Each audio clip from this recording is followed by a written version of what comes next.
జామియా మస్జిద్ భూమిది ఒక పెద్ద సమస్య ఉంది. ఇంకా చాలా సమస్యలు ఉంది. ఒకేసారి మీ దృష్టికి తీసుకొని రానికి మనకి టైం లేదు. ఇప్పుడు పెద్ద సమస్య ఏముంది అంటే మా భూమి ఆక్రమించినారు.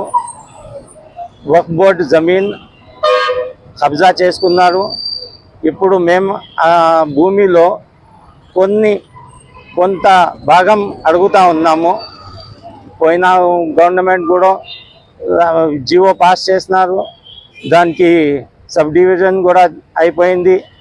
మళ్ళీ వచ్చిన గవర్నమెంట్ వచ్చిన ముందు కూడా ఎలాన్ చేసినారు. మాకి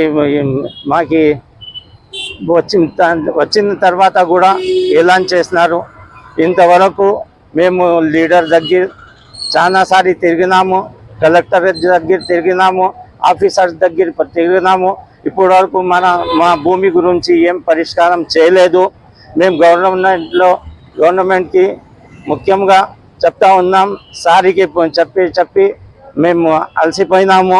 ఇప్పుడు చెప్తా ఉన్నాము, మనకి ఈ భూమి గురించి పరిష్కారం తొందర చేయండి.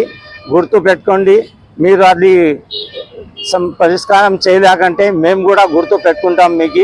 మీరు తొందరనే, మీకు ఇంకా టైం ఉంది, తొందరనే దీనికి పరిష్కారం చేయండి. మేము మా ఊర్లో అందరూ హిందూ ముస్లిం అన్ని కలిసిమెలిసి ఉన్నాము. చాలా సమస్యలు ఉంది. ఇంతవరకు ఒక సమస్య కూడా పరిష్కారం సరిగా చేయలేదు. మా డ్రైనేజ్ కూడా సమస్య ఉంది. రైచోటిలో కొత్తపల్లిలో డ్రైనేజ్ సమస్య ఉంది. మా మెయిన్ రోడ్లో కూడా డ్రైనేజ్ సమస్య ఉంది. దానికి తొందరనే పరిష్కారం చేస్తే బాగుంటుంది.